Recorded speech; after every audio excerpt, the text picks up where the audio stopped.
1967년 천하대란의 한 해가 밝았습니다. 1966년 12월 26일 74세 생일을 맞은 마오쩌둥은 중란하의 관저에 측근 7명을 모아놓고 이듬해는 천하대란의 한 해가 될 것이라고 예언을 했습니다. 당시 10회에 걸쳐서 1200만 명의 홍위병이 베이징으로 몰려들었는데요. 베이징 홍위병의 열기는 1967년 1월 초에 상하이 노동자들에게 그대로 전이가 되었습니다. 순식간에 들불처럼 일어난 노동자들은 상하이 시청을 점령한 후에 시 정부의 권력을 빼앗아서 노동자들만의 자치정부를 세웠습니다. 최고의 영도자는 노동자들의 대반란을 보면서 드디어 중국에서도 파리코뮌이 재현됐다고 흥분했는데요. 4분 5열된 군중 조직들 사이의 탈권 경쟁은 여러 지역에서 대규모 무력 충돌로 이어졌습니다. 탈권이 무투를 낳고 무투가 학살을 불러오는 형국이었습니다. 마오쩌둥은 혁명적 좌파 군중 영도하의 대연합을 새로운 무역의 청사진으로 제시했지만 탈권과 무투의 광렬은 갈수록 심해지기만 했습니다. 군대가 한쪽 편을 혁명적 좌파 군중이다 라고 선언하는 순간 다른 편은 필연적으로 반혁명적 우파의 낙인을 피할 수 없었기 때문입니다. 1967년 1월부터 각지의 인민들은 갈갈이 찢겨서 반대 세력을 반혁명 집단이라고 낙인 찍고 공격을 해대기 시작했습니다. 실제로 내전의 상황이 펼쳐졌는데요. 1967년 7월에 이르면 후베이, 장시, 스촨, 윈난, 후난, 허난, 허베이 등 여러 지역에서 무투가 마구 일어나기 시작했습니다. 군대의 개입으로 우한의 무투가 진압된 후에도 학살의 광렬은 농촌까지도 번져갔습니다. 1968년 여름 광시 지역에서 지역 군대에 의한 대규모 계급 학살이 자행되었습니다. 학살의 광풍이 섬서성과 내몽고까지 몰아쳤습니다. 마오의 예언 그대로 천하대란이 실현되고 있었습니다. 안녕하세요. 오늘은 천하대란의 문혁, 노동계급의 정치화에 대해서 말씀드리도록 하겠습니다. 방금 제가 여러분에게 말씀드린 것은 제가 슬픈 중국 2권에 나오는 그 한 대목인데요. 이 대목을 제가 쓰면서 한 1년 동안 펼쳐지는 이 파노라마 같은 문혁의 참혹한 과정을 머릿속으로 상기하면서 썼습니다. 자, 저번 시간에 우리가 그 베이징 홍위병 운동에 대해서 알아봤는데요. 홍위병은 일어나자마자 홍8월이라는 대학살극을 벌리고 마구 망동을 하면서 전 베이징을 들쑤여 나왔습니다. 그때 전국에 있는 홍위병들이 몰려와서 이제 그 마오쩌둥을 직접 아련하는 거의 10차례에 걸친 그 대규모 대천련의 드라마를 펼쳤는데요. 그 이후에 홍위병들은 또 각지로 흩어져서 문화혁명의 광열을 퍼나르고 있었습니다. 자, 상하이가 두 번째 가장 중요한 도시로서 그 문화혁명의 핵심 허브가 됐는데요. 그 이유는 너무나 간단합니다. 상하이는 당시 중국 전역에서 가장 큰 공업지대를 가진 도시였으며 또 소비 도시이기도 했기 때문이죠. 베이징에서 일어난 홍위병들은 상하이로 마구 몰려가기 시작했습니다. 3개월 동안 3만 5천 명 이상의 외지인들이 문혁의 전파를 위해서 상하이를 방문했다는 통계도 있습니다. 1966년 8월부터 베이징 홍위병들은 3차례에 걸쳐서 상하이로 남하를 했고 내려가서는 또 상하이에 있는 홍위병들과 연결이 돼서 마구 혁명의 광열을 전파하기 위해서 노력을 했습니다. 이때 이제 이들을 격동시켰던 여러 마오쩌둥 어록을 보면 마오쩌둥이 묘한 말을 한 게 있는데요. 이것은 이제 1920, 30년대 마오쩌둥이 늘 썼던 말입니다. 혁명이란 단순히 뭐 밥 먹고 노는 그런 파티가 아니라 한 계급이 무장 봉기를 통해서 다른 계급을 무너뜨리는 폭동이다. 혁명은 곧 폭동이다. 이런 말을 했습니다. 자, 그리고 또 이제 홍위병들은 마오쩌둥의 말을 이어받아서 혁명은 무죄다. 조반은 유리다. 이런 말을 외치면서 상해의 홍위병들과 베이징의 홍위병들이 어우러지기 시작했죠. 여기서 혁명 무죄라는 말은 혁명을 위해서 못할 것이 없다는 말이죠. 그러니까 어떤 행위를 해도 죄가 되지 않는다는 말이고요. 조반 유리는 반란을 일으킴에 합당한 이유가 있다. 이 유명한 마오쩌둥의 말입니다. 그러니까 이들은 마오쩌둥을 인격신처럼 떠받고 숭배했기 때문에 마오쩌둥의 한마디는 이들에게 행동 강령으로 영향을 미치기 시작했습니다. 드디어 베이징 홍위병과 상하이 노동자들이 결합을 하는 아주 묘한 장면을 우리가 목도하게 되는데요. 자, 상하이로 몰려간 베이징 홍위병들이 상하이 홍위병들과 결합을 해서 상하이 시위원회를 마구 공격하기 시작했습니다. 이들에게 상하이는 부패하고 타락한 부르주아 문화의 온상이라고 여겨졌습니다. 그들은 특히 와이탄에 있는 쭉 도열에 있는 그 서구식 건물들을 제국주의 유물이라고 규탄하면서 파괴하기 시작을 했고요. 모든 장신구, 의상, 화장품, 꽃가게도 부르주아의 낡은 유습이라며 마구 훼손하기 시작했습니다. 도서관의 서적과 역사인물을 불태웠고요. 또 종교시설과 상징물들도 파괴했습니다. 이런 식의 어떤 문화 파괴적 홍위병의 행동이 많은 사람의 눈살을 찌푸리게 했고 특히 상하이시 정부에 있던 여러 권력자들의 입장에서 볼 때는 외지인이 와서 상하이에 분란을 일으키고 있는 듯한 모습으로 보였기 때문에 상당히 강경 대응을 하면서 준비도 하고 뭐 그랬다 그래요. 그러다 보니까 시정부가 공격의 타겟가 돼가지고 상하이의 홍위병들과 베이징의 홍위병들이 결합이 돼가지고 시정부를 적으로 지목을 하고 공격하기 시작했습니다. 여기에 상하이는 이제 최대 공업지대로서 많은 노동자들이 살고 있었는데요. 그 노동자들이 이 문혁의 바람에 휩싸이기 시작했습니다. 자, 베이징의 홍위병이 문혁의 열기를 상하이 노동자에 전하는 형국이었는데요. 이것은 매우 중요한 의미가 있습니다. 그 상하이 문화혁명은 학생 집단에서 노동자 집단으로 그 주체가 변신하는 과정이었기 때문입니다. 1966년 11월부터 문혁의 바통이 베이징 홍위병에서 상하이 홍위병으로 다시 상하이 노동자들에게 전해지고 있는 상황을 우리가 목도하고 있습니다. 상하이 문혁의 제일 특징은 다름 아니라 노동자들이 정치적으로 조직화되고 있는 양상을 보였다는 점입니다. 상하이 노동자들은 시정부의 권력을 향악한 당권파들을 몰아내고 새로운 노동자의 정부를 세우는 탈권 혹은 권력 탈취의 대반란을 일으켜야 된다는 사명감에 불타기 시작했습니다. 1966년 11월 6일 30여 명의 대표단이 상하이 공인혁명조반 총사령부를 결성하게 됩니다. 지금부터는 줄여서 공총사라고 부르는데요. 자, 여기서 공인이라는 것은 노동자를 얘기하는 중국 말이고 또 우리 말이기도 하죠. 이 노동자들이 모여서 어떤 총사령부를 결성한다는 것인데요. 여기서 이제 매우 예민하고도 민감한 주제가 부각이 되기 시작했습니다. 과연 중국의 노동자들이 노동운동을 할 수 있는가 이 말이죠. 그리고 노동운동을 그 자기 단위에서 하는 것만도 아니고 시 단위에서 시의 그 노동자들이 전부 다 결성이 돼가지고 대규모의 노동조합을 만든다는 것인데 그게 자기 단위 작업장을 넘어서는 그 시 범위의 노동조직을 만든다는 것이 과연 허락될 수 있는가 이건 굉장히 중요한 문제라고 할 수 있죠. 그런데 이제 그때 해성같이 등장했던 한 명의 노동자가 있었으니 그 사람이 왕홍원입니다.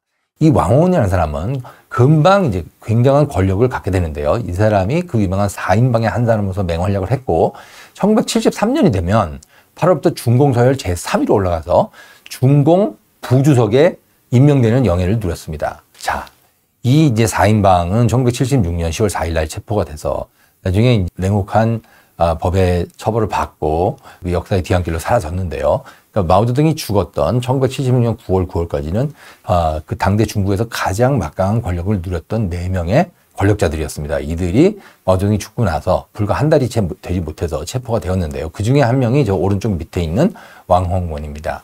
자, 여기서 이제 제가 여러분들한테 좀 설명드릴 필요가 있는데 과연 중국 노동자들이 자본주의 국가의 노동자들처럼 단체 행동을 할 수 있을까요?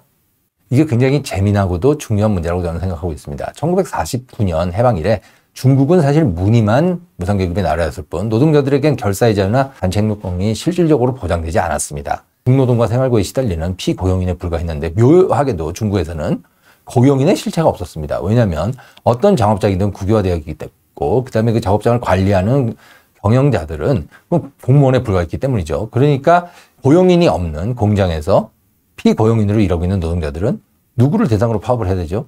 그리고 이들이 파업을 하게 되면 이 사회주의를 사보타주한다는 그런 혐의에 휘말릴 수 있기 때문에 이게 간단한 일이 아니었습니다.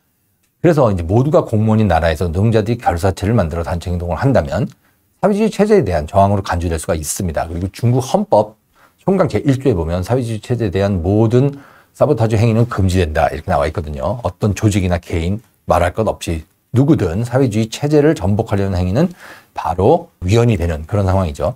자, 그런 상황에서 노동자들이 지금 들고 일어나는 겁니다. 그러니까 학생들이 들고 일어나는 것과 노동자들이 들고 일어나는 것은 결이 완전히 다르죠. 그러니까 노동자들이 들고 일어나게 되면 생산은 누가 하죠?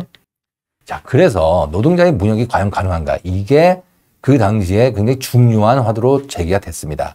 문혁 발발 직후에 중공중앙이 경제적 생산력 저하를 막기 위해서 노동자들의 단체 행동을 다시 제기하고 나섰기 때문인데요. 1966년 8월 8일 되면 중공중앙위원회가 문혁 16조를 채택하는데 그중에서 혁명견지 생산촉진이라는 구호가 포함이 됐습니다. 자, 이제 중국말로 하면 쫙거 맹, 추성잔 이런 말인데 이것은 뭐냐면 혁명은 하되 혁명의 정신은 그대로 견지를 하면서 생산력을 촉진한다.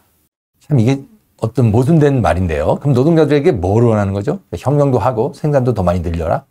자, 이에서 노동자들이 우리는 왜 정치 계급화되면 안 되느냐? 우리가 무상 계급이니까 우리가 혁명의 주체가 아니냐? 우리가 혁명을 하지 않는다면 과연 이 나라의 혁명을 누가 이끌고 가느냐? 그러면서 이들은 이제 마오쩌둥의 호소에 부응을 해서 마오쩌둥의 정신을 우리가 보유하겠다. 우리가 마오쩌둥을 보유한 주체이다. 이러면서 들고 일어났던 것이죠.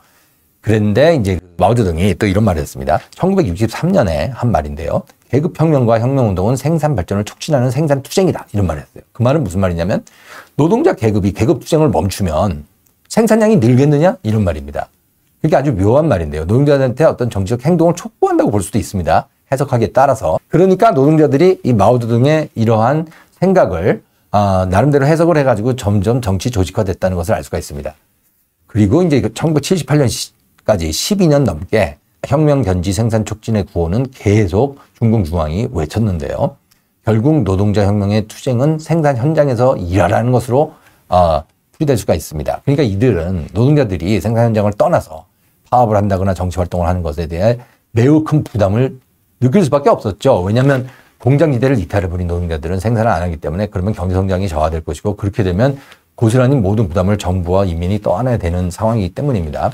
그런 상태에서 아슬아슬하게 상하이 노동자들이 결사체를 조직을 했습니다.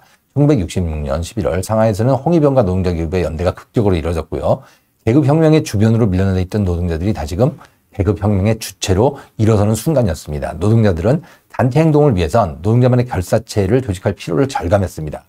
그런데 이론상 중국 공산당은 무상계급의 이익을 대변하는 노동자들의 당이었지만 1960년대 현실에서 중국 공산당은 노동자를 고용하고 통제하고 감시하고 처벌하는 얼굴 없는 사용인일 뿐이었습니다. 매우 묘한 상황이죠. 그러니까 상하이 노동자들은 생산 현장을 넘어서는 시단위의 대규모 결사체 구성의 필요성을 느꼈고 그리고 나서 이제 49년 해방 이래 처음으로 무상계급 혁명을 부르짖으며 독자적 단체 행동에 나서게 됩니다. 자, 노동자들이 독자적 단체 행동에 나선 이 상황을 마오쩌둥은 어떻게 받아들였을까요? 이것이 바로 마오쩌둥이 의도했던 문화혁명의 요체였을까요? 무상계급이 주인이 돼서 혁명을 이끌고 가는 이 상황 말이죠. 여태까지는 학생들이기 때문에 학생들이 경제에 미치는 영향은 매우 미미할 수밖에 없죠. 학교 안 가면 그만이지 않습니까? 그런데 노동자들이 생산을 안 하면 매우 위태로운 상황이 발생할 수밖에 없기 때문에 이게 민감한 주제가 되었습니다.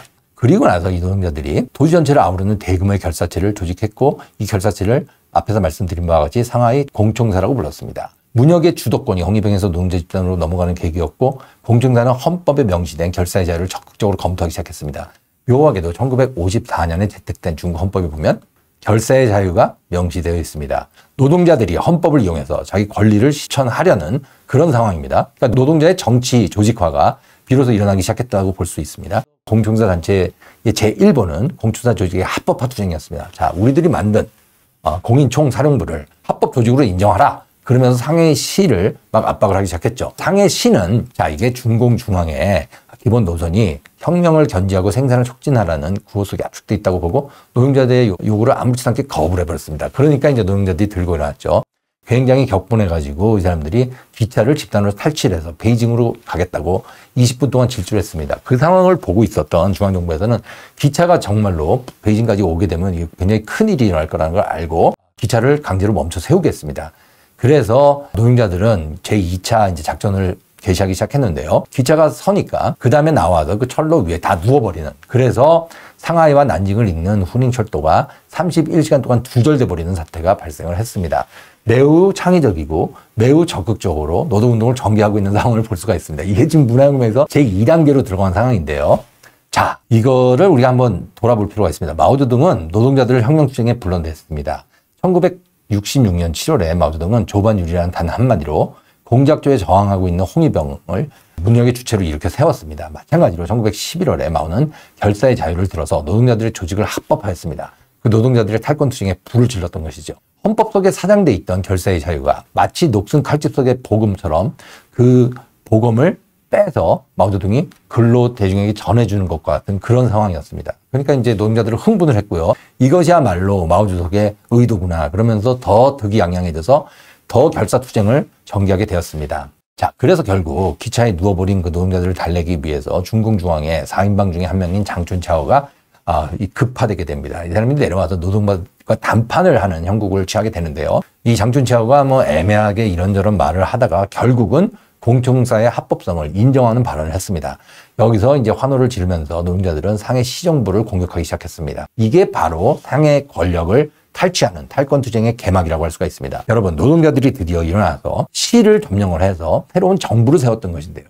이 굉장히 드라마틱한 사건이었습니다. 그래서 불과 50일 만에 11월 달부터 12월 지나서 1월 초가 되면은 실제로 이들이 상해인민공사라는 노동자의 자치정부를 세우는 단계까지 나가버렸습니다. 이거 굉장히 놀라운 사태죠. 그러니까 이제 그 전에 중앙문혁 소조에서도 이 노동자들이 이렇게 정치적으로 결집이 돼가지고 단체 행동을 하게 되면 어떤 사태가 발생할까 예측하기가 어려운 그런 이제 상황이었기 때문에 이 노동자들에게 어떤 임무를 부여했는데 그게 혁명 활동을 하려면 8시간 근무는 마치고 해라. 뭐 이런 식의 노동자들을 압박하고 강제해서 이들을 생산 현장에 묶어두려는 그런 정책을 많이 썼습니다. 생산 정액을 완성해야 되는 의무라든지 8시간 근무하고 노동규율을 준수해야 된다든지 이런 식의 얘기를 했는데 그 노동자들의 혁명활동을 제약하려는 의도라는 것을 노동자들도 알고 있었고요. 그래서 이제 마오쩌둥이 제9조로 삽입했던 근로대중은 혁명 조직의 건립 권리를 갖는다라는 규정을 들고 이들이 자기의 독자적인 권리를 누리기 시작을 했습니다. 그래서 세운 상해인민공사입니다. 이 인민공사는 실제적인 노동자의 자치정부 같은 모양을 띄었는데요. 이 과정을 지켜보고 있던 마오쩌둥은 매우 기뻐하면서도 동시에 우려를 표현하지 않을 수가 없었습니다. 그래서 마오쩌둥은 이 노동자들의 자치단체를 예의주시하고 있었습니다. 근데 저 정부를 세우기까지의 과정을 보면 불과 50여일이 걸리지 않았거든요. 그러니까 이제 베이징에 홍위병들이 내려와서 상해에 있는 노동자들한테 혁명의 그 어떤 의지를 전하니까 문혁의 그 불길을 이어받은 상해 노동자들이 실로 들불처럼 들고 일어나가지고 이 공청사를 세우고 그다음에 시정부를 탈취해버리는 그런 드라마를 몸으로 썼습니다. 자, 그래서 상하이에서는 1월 4일부터 5일에 주요 언론들이 모두 노동자들에게 장악이 됐습니다. 이 장악됐다는 말은 뭐냐면요. 아주 구체적으로 노동자들이 언론기관에 들어가서 그 데스크를 차지해버리는 겁니다. 네, 그날부터 이제 신문이라든지 뭐 이런 편집 같은 것도 전부 다 노동자들이 쥐게 되는 것이죠.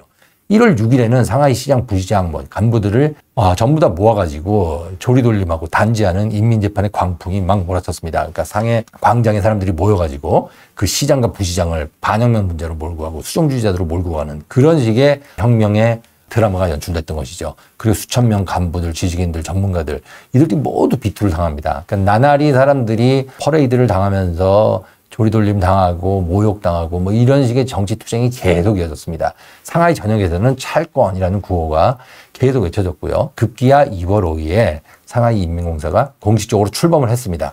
자, 이 상하이 인민공사를 영어로는 상하이 커민이라고 번역을 합니다. 1871년에 파리에서 노동자들이 일어나서 실제로 노동자 정부를 세웠죠. 그것과 매우 유사한 상황이라고 볼 수가 있습니다. 그런데 거기에 한 가지 차이가 있습니다. 파리 꼬민에는 이 노동자들이 실제로 자기 자치정부를 세웠거든요. 그런데 여기는 노동자들은 마오쩌둥만 외치고 있었다는 것이죠. 그럼 마오쩌둥과 이 노동자와의 관계를 우리가 어떤 식으로 해석하느냐에 따라서 이것은 사실 노동자의 자치정부라기보다 마오쩌둥에 의해서 촉발된 마오쩌둥을 통해서 만들어진 노동자들의 정부라고 할 수가 있습니다. 자, 그래서 이게 매우 묘한 상황인데요. 이 인민공사, 이 꼬민, 이것은 이제 대학진 시기에 인민공사라는 조직이 만들어져가지고 전국에 세워졌죠. 7만여 개가 만들어졌는데 그런 인민공사와 이 인민공사는 근본적으로 차이점이 하나 있습니다. 그 인민공사는 중앙정부의 계획에 따라서 하향적으로 세워진 그런 어떤 집산화 과정의 결과로서 만들어진 강압적인 집단화였습니다. 그런데 1966년 상하이 인민공사는 노동자들의 자발적인 기회에 따른 상향적인 자치정부의 건립 과정이었습니다. 마오쩌둥은 처음에 1871년 파리꺼민이다 그러면서 막 좋아했는데 사실 이것은 파리꺼민과 다릅니다. 제가 아까 말씀드렸던 바와 같이 한 번만 더 강조를 하면 이 상하이 커민은 마오를 위한 마오의 호의 조직이었습니다. 과연 이런 정부를 노동자 자치정부라고 부를 수가 있을까요? 게다가 마오쩌둥 입장에서 보면 이 상하이 인민공사라는 저 조직이 굉장히 의심스럽기 짝이 없었습니다. 왜냐하면 노동자들이 만약 실제로 새롭게 정부를 만든다면 마오쩌둥이 여태까지 건립해왔던 중화인민공화국의 관료체제는 어떻게 되는 거죠? 그러면 정부를 다시 만드는 건가요? 그게 마오쩌둥의 의도라고 볼 수도 있고 아니라고 볼 수도 있습니다. 마오쩌둥은 일단 정부 내에 굉장히 많은 수종주의자들이 암약하고 있다고 했으니까 저 인민들을 격동시켜서 저 격분한 인민들이 들고 일어나서 저런 식으로 그 수종주의자를 잡아서 처단하는 것을 보면서 흐뭇했을 수 있습니다. 그렇지만 만약에 저 노동자들이 정부 자체를 완벽하게 탈취해서 자기들의 자치 정부를 만든다면 그러면 어떻게 되는 거죠? 자, 그럼 나라를 새로 세우는 건가요? 제2의 건국인가요? 자, 그런 모순이 발생하기 때문에 마오쩌둥은 저걸 가만히 내버려둘 수가 없었죠. 그래서 장고 끝에 떠올린 생각은 다름 아닌 인민해방군을 투입하는 것이었습니다. 자, 1967년 1월 12일 상하이 인민광장의 집회입니다. 여기서 보면은 중공중앙국무원, 중앙군사위원회, 중앙문혁소조 이런 모든 조직이 상해시에 건립된 혁명 조반파의 운동을 환영한다. 그러는 구호를 들고 있는 것을 알 수가 있습니다. 그만큼 이제 축전도 받고 막 그랬던 것이죠. 일단은 지지를 받았습니다, 이 사람들이. 그래서 굉장히 득이양양했는데 1967년 2월 12일인데요. 마오쩌둥이 상해인민공사 이름을 혁명위원회로 바꾸라고 제안을 했습니다. 자, 그리고 나서 2월 20일에 끄이조성에서 탈권 투쟁이 성공하자 이때도 또 한 번 마오쩌둥이 혁명위원회라고 해라. 인민공사라고 하지 마라. 이렇게 얘기를 했습니다. 자, 이게 왜 그랬을까요? 마오쩌둥이 보기에 노동자들에게 모든 것을 맡겨버리면 노동자들이 새로운 정부를 세우면 어떻게 되죠? 그렇게 되면 중국은 완전히 4분 오열되는 거 아닌가요?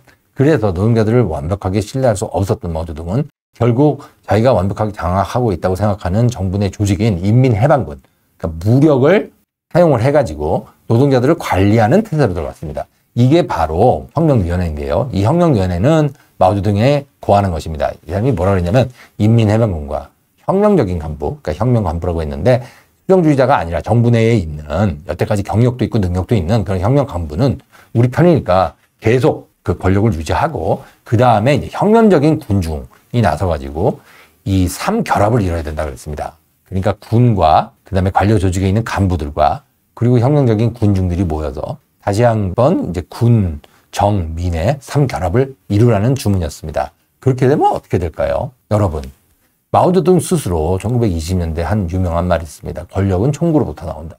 자, 인민해방군이 무력 조직입니다. 그 탱크도 가지고 있고 모든 것을 다 가지고 있는 무력 조직이 들어가서 혁명적 간부와 혁명적인 군중을 발탁을 해서 이 사람들과 삼결합을 이루게 되면 결국 권력은 인민해방군이 지게 되는 것이죠. 이것은 명약관화한 상황이었습니다. 어떻게 보면 황당하고도 자기 파괴적인 전국적인 털건이 개시가 됐는데 마오쩌둥이 군인을 투입해서 제동을 걸었다고 할 수가 있습니다. 한편 저 황당하고도 자기 파괴적인 전국 탈권이라는 표현은 중국 학자들이 흔히 쓰는 표현이고요. 저런 식의 이제 정부 내에 새로운 정부를 만드는 노동자들의 자발적인 운동을 단순히 뭐 민주적 혁명이라고 부를 수는 없겠죠. 자, 그래서 이 혁명위원회가 좋다. 뭐 이런 식의 고가 전국에 남게 되고 그러면서 이제 중국의 문화혁명은 완전히 새로운 국면으로 들어가게 되었습니다.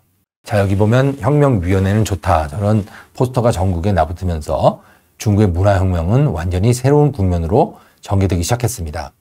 자, 이 사진에서 보시는 바와 같이 상하이인민공사는 채 한 달이 유지되지 못한 채로 곧이어 상하이시 인민위원회로 바뀌게 되고 상하이시 인민위원회는 이미 인민해방군이 들어가서 통제하고 있는 상황임을 우리가 알 수가 있습니다.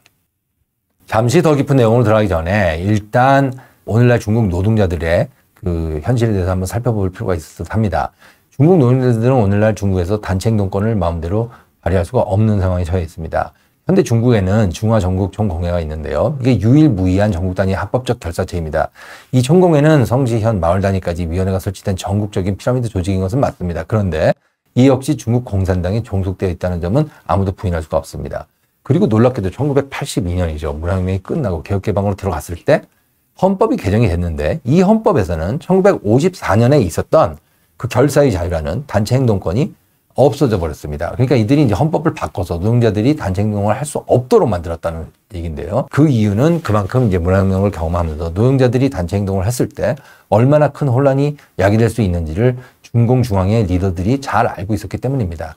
이들은 그래서 놀랍게도 헌법에서 단체 행동권이 없습니다. 그러니까 파업의 권리가 없습니다. 중국에는. 좀 놀랍지 않습니까? 있는 프롤레타리아 독재 이론에 따라서 프롤레타리아 기본권이 제한되는 역설적인 상황이라고 할 수가 있습니다. 사회주의 공화국인데 사회주의 공화국의 부인이라는 무상계급이 단체 행동을 할 수가 없습니다. 이런 아이러니한 상황이 문혁의 제2단계에 들어와서 노동자 운동으로 표출되었던 것입니다. 여러분, 민주공화국의 모든 권력은 국민으로부터 나온다는 말이 있습니다. 국민집권의 원칙을 밝힌 매우 보편적인 명제이죠. 우리나라 헌법에서도 그렇게 채택을 하고 있는데요. 그런데 이 말은 생명의 근원은 물이라는 말처럼 당연하지만 공허한 언명이기도 합니다. 현실 정치에서 권력은 단순히 국민으로부터 나오는 게 아니라 조직으로부터 나옵니다. 국가는 관료 조직과 군경 조직을 통해서 막강한 권력을 행사합니다. 반면 조직되지 못한 군중은 무기력하기 짝이 없습니다. 근대 입헌주의 이론가들이 그래서 결사의 자유를 중시했습니다. 결사와 집회의 자유를 빼앗기면 개개인은 국가 권력에 예속되고 맙니다. 그럴 경우 특정 세력의 인신지배에서 인민들은 벗어날 길이 없게 됩니다. 자, 지금 무슨 일이 일어나고 있는 것일까요? 마오쩌둥의 정치 투쟁이라는 측면에서 문혁을 다시 한번 정돈할 필요가 있습니다. 1965년 11월 마오쩌둥은 표표히 베이징을 떠나서 남방으로 갔습니다. 그러면서 무려 8개월을 머물면서 문화혁명에 불을 당겼는데요. 자, 문학명이 공식적으로 시작한 것은 1966년 5월 16일이었습니다. 이때부터 문혁의 책임은 리오샤오치와 덩샤오핑 같은 중공 중앙의 영도자들에게 맡겨져 있었습니다. 그 상황을 마오쩌둥이 얘기주시를 했죠.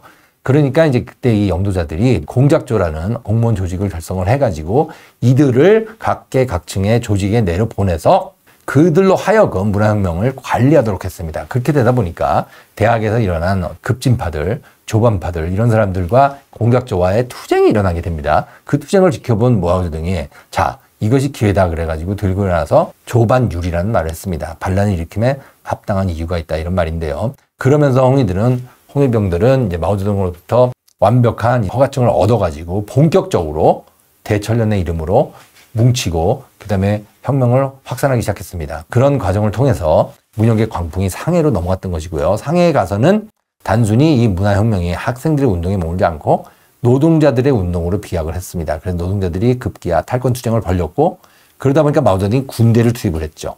자, 군대를 투입을 했습니다. 군대가 투입되면서 여러 조직이 이합집산돼서 4분 5혈되는 상황이 펼쳐지니까 각기 다른 계층, 결이 다른 계층 아니면 추구하는 바가 다른 계층들이 모여서 서로 무장을 하다 보니까 군중 대 군중의 대립이 일어나고 그것이 무장투쟁으로 갔습니다. 무장투쟁은 필연적으로 집단 학살로 이어졌습니다.